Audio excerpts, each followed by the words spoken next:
tous, dans cette vidéo nous allons poursuivre et terminer le cours consacré au calcul littéral avec la deuxième partie du cours qui se trouve sur la fiche numéro 1 consacrée au calcul littéral et que vous trouverez dans l'espace des classes de votre NT Arsène, ainsi que la fiche numéro 2, semaine 24 pour la fiche numéro 1 qu'on a déjà commencé à compléter, semaine 25 pour la fiche numéro 2. Alors, il est question aujourd'hui de voir comment on fait pour tester une égalité. C'est-à-dire voir dans quelle situation, dans quel cas, deux expressions peuvent avoir le même résultat. Le même résultat pour une valeur donnée à la variable x, y ou z, la lettre que l'on va donner, ou éventuellement pour certaines valeurs. Alors, on avait vu ça sur l'activité numéro 3, par exemple, où on vous proposait de calculer le périmètre de deux figures en fonction de x, la longueur AB ici. On obtenait deux expressions.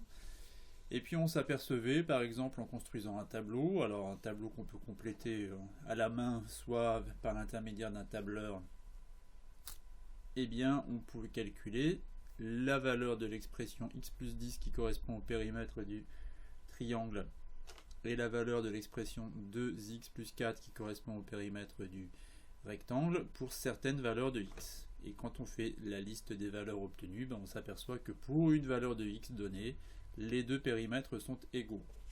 Et on avait conclu en exprimant les choses de la façon suivante.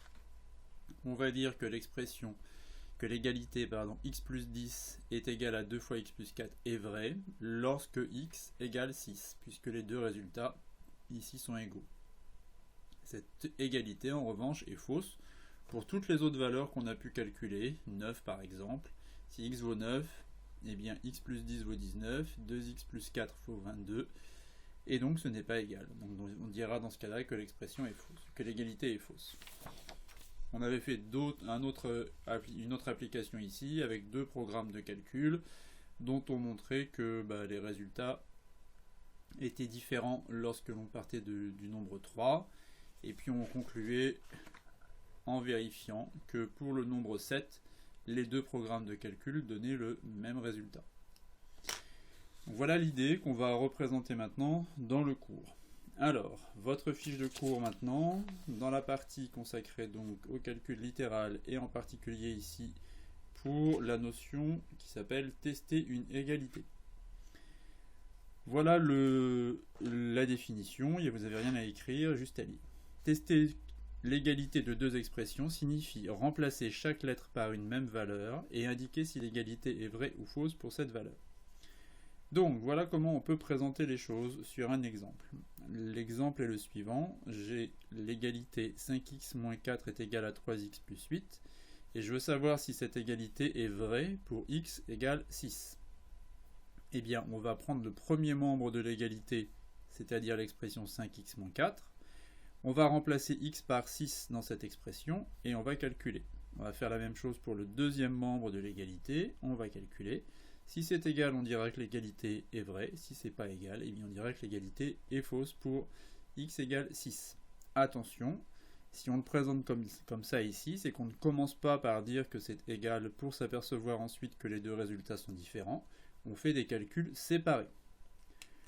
On rappelle une fois pour toute la suite du travail ici, que lorsqu'on a un nombre suivi d'une lettre, c'est qu'il y a un multiplié caché entre les deux, et à partir de là, eh bien, il n'y a plus qu'à faire les calculs. Alors, si x vaut 6, l'expression 5x moins 4 sera le résultat de 5 fois 6 moins 4, qui est égal à 30 moins 4, et on obtient 26. Si x vaut 6, le deuxième membre de cette égalité, c'est 3 fois 6 plus 8. 3 fois 6, 18, plus 8 égale 26. Conclusion, l'égalité est vraie pour x égale 6. En effet, ici, vous voyez tous qu'on obtient le même résultat, 26 et 26. Deuxième exemple, on va tester l'égalité pour x égale 2. Donc cette fois-ci, je vais remplacer x par 2 dans le premier membre. 5 fois 2, moins 4. 5 fois 2, 10, moins 4 égale 6. Je remplace x par 2 dans le deuxième membre de l'égalité. 3 fois 2, plus 8. 6 plus 8 est égal à 14. On obtient des résultats différents. Conclusion. L'égalité est fausse pour x égale 2. Donc voilà, pour l'instant, on ne vous demande pas de savoir pour quelle valeur on vous demande pas de déterminer pour quelle valeur de la variable les deux expressions sont égales. On vous dit juste que on vous donne une valeur et vous testez, vous regardez si de part et d'autre du signe égal, on obtient le même résultat pour une valeur donnée de la lettre qui vous est proposée. Deuxième